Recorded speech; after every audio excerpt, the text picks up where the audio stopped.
Mesdames, Messieurs, bonjour. Très heureux de vous retrouver pour cette nouvelle émission Power Boost. Alors je suis ici juste à la limite entre l'Ariège et la Haute-Garonne, au domaine de Pisse, et je vais à la rencontre de messieurs Billard, père et fils.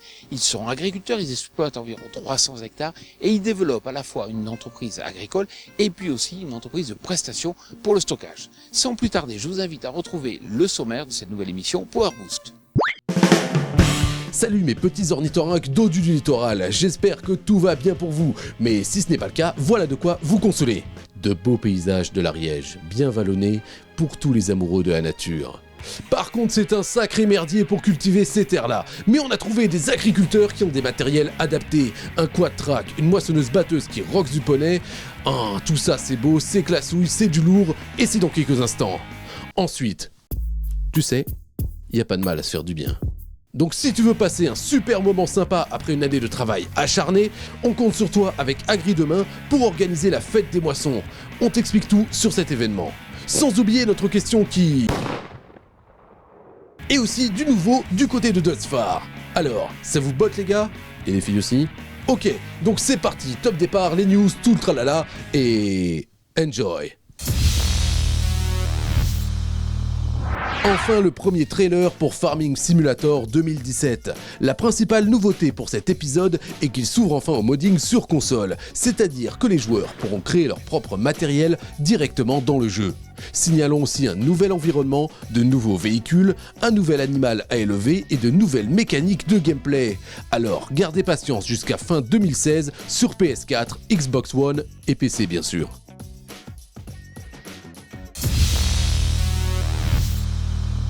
Et voici l'info polémique de la semaine. Selon des chiffres publiés par l'INSEE, les agriculteurs auraient vu leurs revenus augmenter de 9,3% pour l'année 2015. La profession rétorque qu'il s'agit d'une moyenne cachant de grandes disparités selon les filières.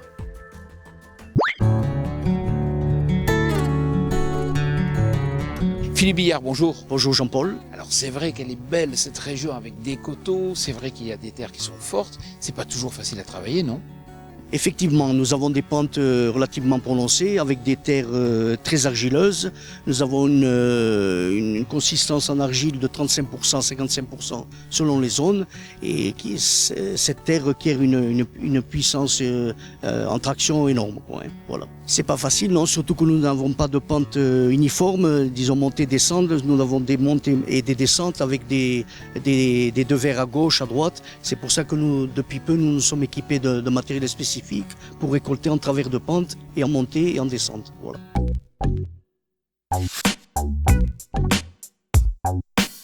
Et puis ces dernières années, vous n'avez pas eu de gel et c'est vrai que c'est pas toujours très facile à travailler de telles terres avec des teneurs d'argile aussi élevées. Exactement, oui. Depuis quelques années, nous avons de moins en moins de gel. Les terres restent en l'état, elles ne se foisonnent pas par l'action du gel, la dessiccation par l'action de l'effet soleil-pluie. Et c'est pour ça que de plus en plus, nous avons recours à l'air rotative pour préparer nos terres et essayer d'avoir un lit de semences convenable en vue des prochains semis de printemps, quoi. Philippe Billard, je vais justement retrouver votre fils, on va faire un focus sur quelques matériels, mais d'ici là, merci à vous. Sans problème, merci beaucoup Jean-Paul.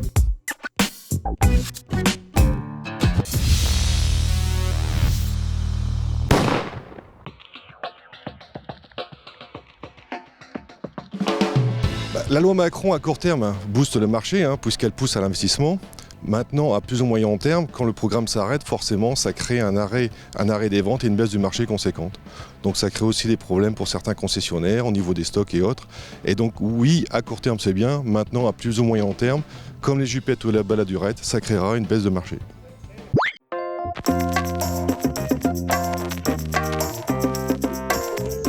Mathieu Billard, bonjour. Bonjour Jean-Paul. Alors c'est vrai qu'avec un quad-track, vous faites quand même dans le lourd. Ah oui, effectivement, comme on a besoin de puissance avec nos pentes, donc on a besoin de traction, d'adhérence, et pour éviter les compactions de sol, on est obligé d'avoir ce genre d'appareil. Ça vous permet à la fois donc de pouvoir passer la puissance et de travailler en grande largeur ? Oui, il faut moins ça parce que sinon ça fait vachement il y a beaucoup de patinage avec un tracteur classique et on est obligé de passer la puissance au sol avec des chenilles.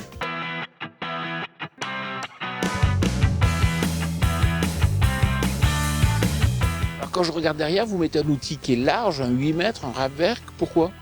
Eh bien, pour aller de plus en plus vite, avec les périodes de temps qu'on a très très courtes, on est obligé d'aller très très vite pour travailler les terrains. Alors, donnez-nous quelques ordres d'idées de débit de chantier que vous pouvez avoir à la fois avec la herse 8 mètres ou avec cet outil. Un débit de chantier, on peut arriver à entre 10 et 12 hectares à l'heure facilement avec ce type d'appareil.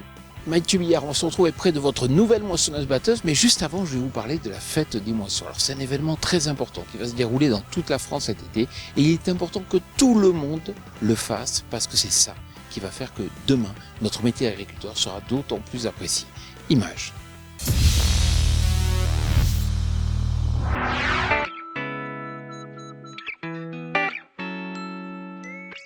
Gilles Maréchal, bonjour. Bonjour. Alors c'est vrai que je vous avais rencontré au mois de février dernier, vous lanciez l'opération Agri Demain, aujourd'hui vous en êtes où?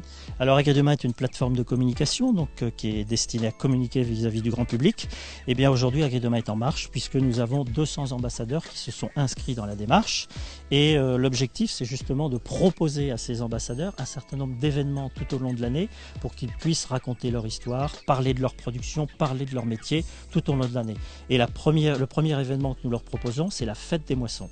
Alors pourquoi la fête des moissons? Parce qu'il nous semble que c'est un événement important pour l'agriculteur, c'est un moment intense et on veut faire ça à l'image un peu de la fête des voisins, c'est-à-dire que l'agriculteur ouvre ses portes, ouvre son exploitation et invite ses voisins, ses amis, ses fournisseurs, ses clients à parler de son métier et à tout simplement dire l'agriculture est une fête. Bon, alors justement, on va aller à la rencontre d'Aurélie de Benoît.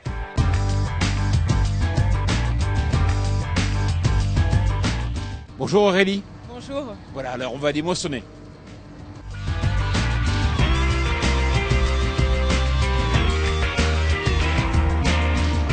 Alors Aurélie, là c'est la moisson, mais juste après, ça va être la fête des moissons et vous l'organisez, vous, dans votre exploitation? Oui, tout à fait, je l'organise cette année avec Agri Demain pour proposer aux gens qui sont autour de nous de comprendre un petit peu ce qu'on fait toute l'année, en particulier évidemment dans la moisson.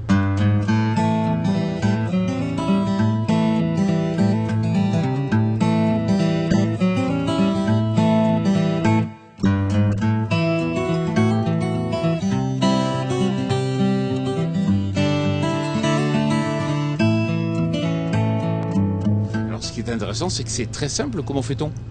En fait, effectivement, c'est très simple. Il va y avoir sur le site Agri Demain une carte où seront répertoriées toutes les exploitations qui participent à cette fête des moissons. Et les gens pourront s'inscrire dans la exploitation qui leur plaira ou celle qui est le plus près de chez eux. Ce qui fait qu'en fait, on invite tout le monde, les voisins, les amis, tous ceux qui ont envie de partager un moment autour d'un verre. Alors pourquoi, dites-vous, c'est important que tous les agriculteurs organisent cette fête des moissons chez eux? Parce que toute l'année, on travaille un petit peu chacun dans notre coin, un petit peu renfermé. Et là, la moisson, c'est quand même un moment où on est tous ensemble et où on travaille dans notre environnement, où les gens nous voient avec nos moissonneuses-batteuses, nos tracteurs sur la route. Et en fait, si on les invite à un pot de moisson, c'est quand même le moment où ils peuvent comprendre ce que c'est notre travail, pourquoi on y passe du temps et pourquoi on aime notre métier. Bon, merci beaucoup Aurélie. Merci à vous. Alors je vous le dis, si vous êtes agriculteur, il faut organiser la fête des moissons chez vous. C'est un moment simple, un moment de convivialité, un moment à partager avec tous vos amis et aussi vos voisins. Bonne fête des moissons.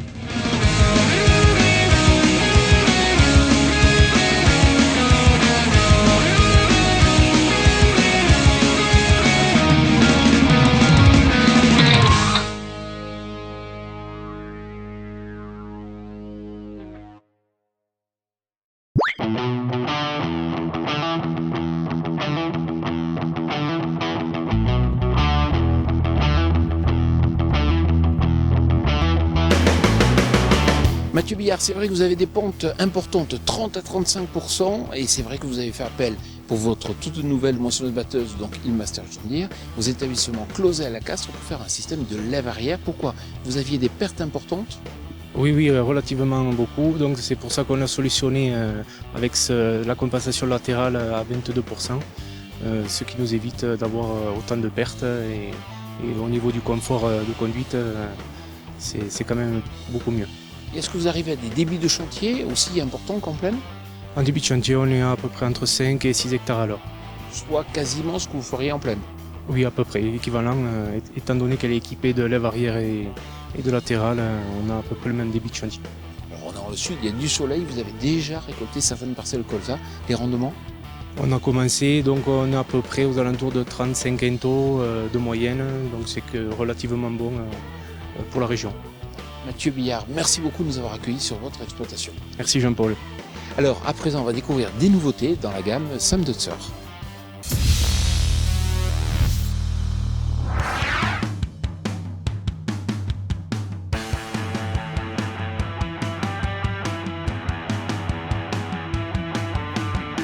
Cette semaine à Dresde, Sam Dutzer a dévoilé lors d'un show à l'américaine les nouveautés installées sur ses séries 6 et 7.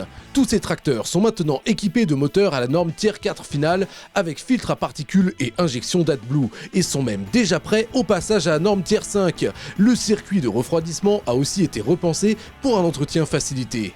Sur certains tracteurs, on voit apparaître une nouvelle transmission robotisée RC Shift très souple avec pas moins de 17 rapports entre 5 et 20 km/h, 3 modes de conduite, manuel, semi-automatique et automatique, et un mode de conduite sur route économique. Les ponts avant ont été entièrement revus et sont maintenant capables de supporter jusqu'à 13 tonnes et demie. Les nouveaux systèmes hydrauliques offrent quant à eux une capacité de levage de 5,5 tonnes à l'avant et 10 tonnes à l'arrière. Enfin, certains modèles disposent désormais de la cabine Maxivision 2, équipée des dernières nouveautés en termes de confort et d'économie.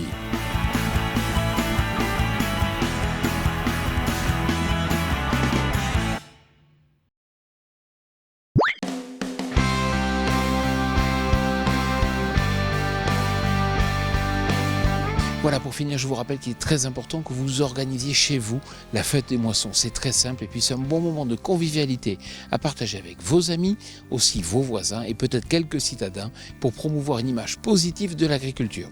Power Boost, c'est terminé, je vous souhaite une excellente semaine. Fans de Power Boost, rendez-vous dans une semaine pour découvrir la nouvelle gamme Raptor